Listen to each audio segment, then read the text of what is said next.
शिवानी कुमारी को न्याय कब।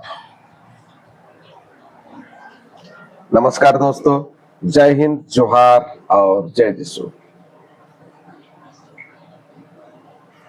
आज मैं आपके सामने एक ऐसी दर्दनाक घटना लेकर आया हूं जिसे सुनकर किसी भी इंसान की आत्मा कांप जाएगी।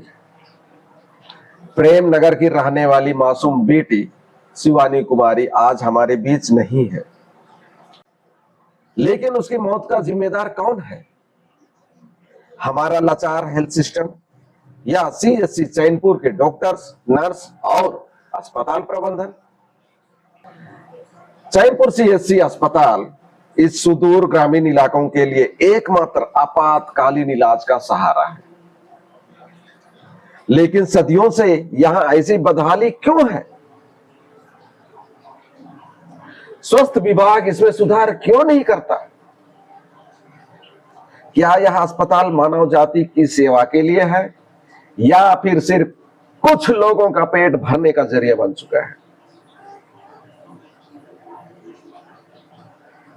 जब शिवानी को बेहोशी की हालत में सीएससी चैनपुर अस्पताल लाया गया तो वहां ना ऑक्सीजन की व्यवस्था और ना ही समय पर रेफर करने के लिए सही एम्बुलेंस मिली। एक गंभीर मरीज को पिकअप वैन में लादकर गुमला सदर अस्पताल भेजना पड़ा। इस लापरवाही का कारण सदर अस्पताल पहुंचने में बहुत देरी हो गई। स्थिति बिगड़ने पर उसे रिम्स रेफर किया गया, लेकिन रास्ते में ही शिवानी ने दम तोड़ दिया।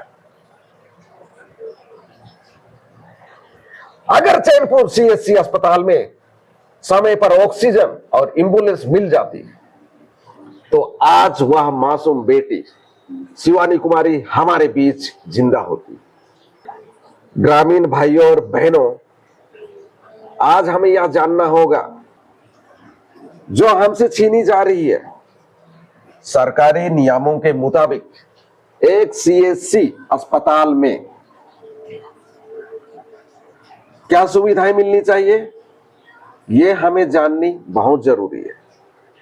पहला नंबर है 24 घंटे इमरजेंसी सेवा, मतलब किसी भी वक्त मरीज आने पर तुरंत इलाज मिलना चाहिए। दूसरा, ऑक्सीजन और दवाई, मतलब कि हर गंभीर मरीज के लिए ऑक्सीजन सिलेंडर और जरूरी दवाइयां हर वक्त मौजूद होनी चाहिए। तीसरा, सुलभ एम्बुलेंस सेवा, गंभीर मरीज को बड़े अस्पताल भेजने के लिए फिट और चालू हालत में एम्बुलेंस होना चाहिए ही चाहिए। चौथा, मरीजों के लिए बेड, मतलब कि कम से कम 30 बेड की व्यवस्था होनी चाहिए।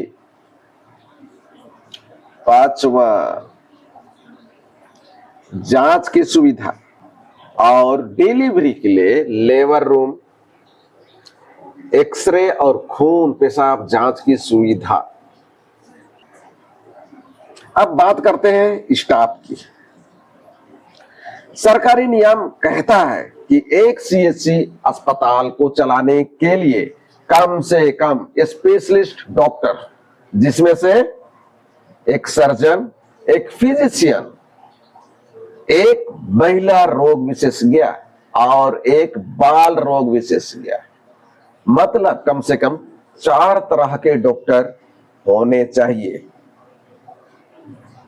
इसके अलावा 7 से ज्यादा नर्स, फार्मासिस्ट और लैब टेक्नीशियन होने चाहिए।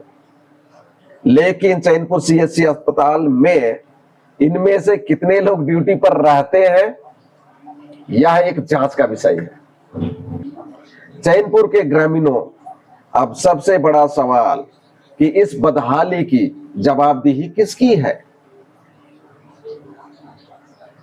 हेल्थ सिस्टम या सीएससी अस्पताल के इंचार्ज।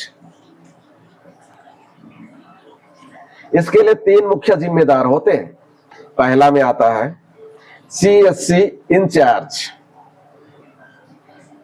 जो सीएससी चैनपुर का है, जो प्रभारी है उनका। अस्पताल के अंदर की रोज की व्यवस्था देखना इन्हीं का काम है। दूसरे नंबर पे आते हैं सिविल सर्जन, जो पूरे जिले की स्वास्थ्य व्यवस्था और अस्पताल को संसाधन देना इनका काम ही है। तीसरे नंबर पे आते हैं डिस्ट्रिक्ट कमिश्नर, जिले के मालिक होने के नाते स्वास्थ्य व्यवस्था की निगरानी करना इनकी जिम्मेदारी। शिवानी की मौत ने साबित कर दिया कि इन अधिकारियों ने अपनी जिम्मेदारी नहीं निभाई। हम चैनपुर के ग्रामीण अब चुप नहीं बैठेंगे। अगर हम चुप बैठे रहें तो कल हमारे साथ भी यही घटना होगी, रोज दिन घटेगी। क्या रोज दिन आप परेशान होना चाहते हैं इस हेल्थ सिस्टम से? नहीं ना। आज आइए, खड़ा होइए, अपने हक के लिए लड़िए।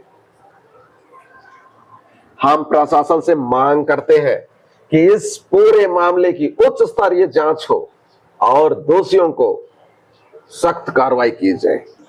इस वीडियो को इतना शेयर कीजिए ताकि यह बात गूंगे बहरे प्रशासन के कानों तक पहुंचे और भविष्य में किसी और शिवानी को अपनी जान न गंवानी पड़ी। इंसाफ मिलकर रहेगा। धन्यवाद। जोहार। जय जसो सभी का।